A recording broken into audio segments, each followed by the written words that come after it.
दिल्ली के मुखर्जी नगर की एक तंग गली। रात के 2 बज रहे हैं।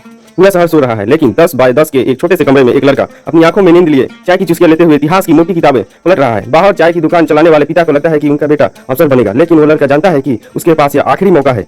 अगर इस बार नहीं हुआ तो वापस उसी चाय की दुकान पर बैठना होगा। यह कहानी किसी कल्पित नायक की नहीं है, कहानी है हर उस यूपीएससी एस्पिरेंट की जो रोज अपनी किस्मत से लड़ता है।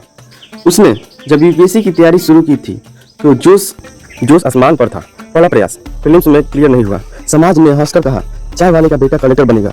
दूसरा प्रयास नए सीट में रह गया। तीसरा प्रयास इंटरव्यू बोर्ड से बाहर। सोचिए उस लड़के पर क्या गुजरी होगी जो 4 साल से एक ही कमरे में बंद है।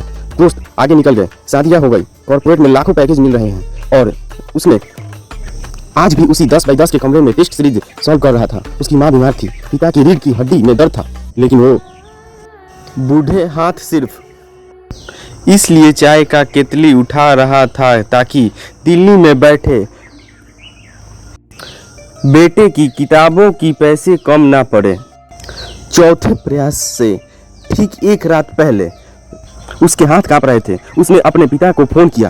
पिता ने सिर्फ एक बात कही, बेटा तूने 4 साल तपस्या की है, कल रिजल्ट जो भी हो मुझे गर्व है कि मेरा बेटा हारा नहीं। बस यही वो शब्द थे जिन्होंने उसके अंदर की आग को ज्वाला में तब्दील कर दिया।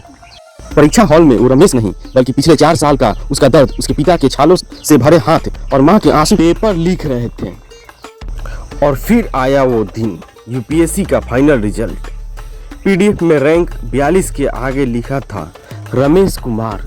उस दिन मुखर्जी नगर की उस तंग गली में सिर्फ रमेश नहीं रोया था, देश का हर छात्र रोया था जो अपनी औकात से बड़ी लड़ाई लड़ रहा था।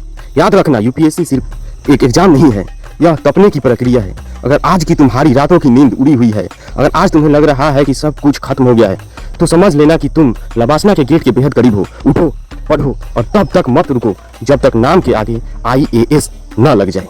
इस कहानी से हमें यह सीखने को मिलता है कि मेहनत तो सफलता का सीढ़ी है ही, लेकिन जुनून भी होना चाहिए।